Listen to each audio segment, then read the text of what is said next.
With that, we'll get to a highlight video breakdown here and finish up our college football coverage on this edition of ATS Radio. I'm joined, of course, by professional bettor and handicapper Kyle Hunter from HunterSportsPicks.com.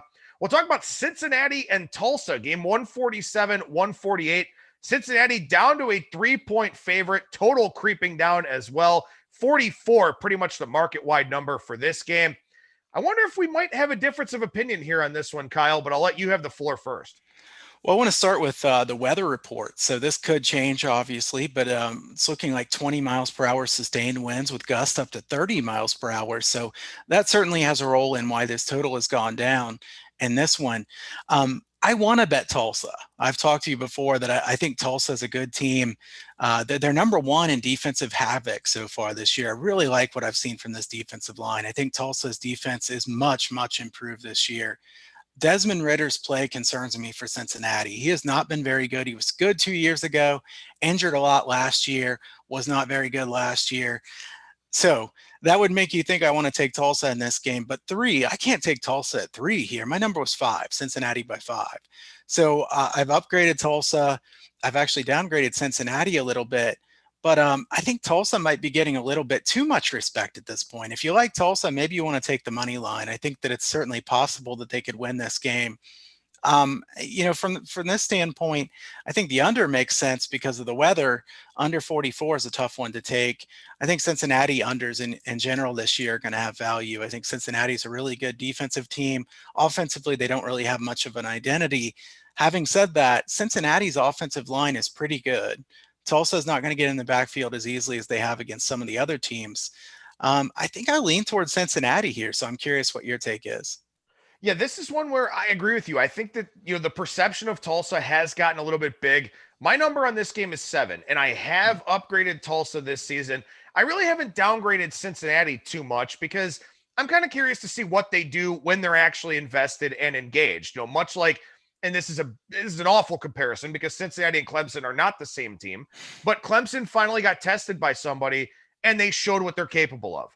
I don't think Cincinnati has really had a game to this point where they're kind of like, all right, we got something to prove here. I don't think they played a full 60 really yet. So I'm going to give them the benefit of the doubt. One thing I will say, and this is something I probably have not expressed enough either on the show or in my power ratings article over at ATS.io, is that it's a pure power rating number. So my number is 7 in this game, but the total is 44. So I would regress my power rating back a little bit into the 5.5 range where your number is, just because it's a lot harder to get margin in a game with a low posted total. So pure power rating number is 7. Adjusted number with the low total brings it down to 5.5 or 5. And I will express that thought a little bit more fully in my power ratings update for next week. But with that being said, Cincinnati is a team that, to me, was a top 20 power rated team coming into the year. And while they haven't looked the part, I don't think they've necessarily done anything to make me think all that differently about them as of yet. That could change after Saturday. But for now, at 3 and with some reasonably juiced 3s out there, Cincinnati is the side for me. I think this line is just too low at this point in time. And again, full marks to Tulsa, and I've made adjustments on Tulsa, but I don't think that Cincinnati has really done anything to get disrespected to this degree, at least not as of yet. Yeah, and I agree with that. I think that Tulsa winning at UCF, I did have Tulsa in that game, even had a little bit on the money line, so I was happy to get that. On the other hand, the fact that Tulsa won that game outright really made their perception go up really fast here. And I think that if Tulsa had lost, by 14 points or something, we wouldn't see this line at 3. So Cincinnati's not a team that's going to win by margin a lot.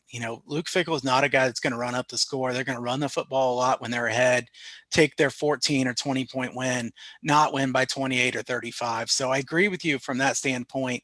And I also think that's a great point that, when I said 5, that's just my raw power ratings number as well. So I think I'd make this 4 or 4.5 based on what the total is, because there are strong angles that, look, it's very proven that the lower the total is, the underdog's going to do better. And that makes a lot of sense. There's going to be less points in the game. If you can grab 5 or 6 points, it means a lot more when the total's at 44 than it would if the total was at 54 or something like that. So I think that's a great point. And like you said, one that we should point out more often. Well, always good to do these highlight videos here on our editions of ATS Radio. Make sure you subscribe to our ATS YouTube page. Check out all the fine content over at ATS.io and subscribe to the full editions here of ATS Radio.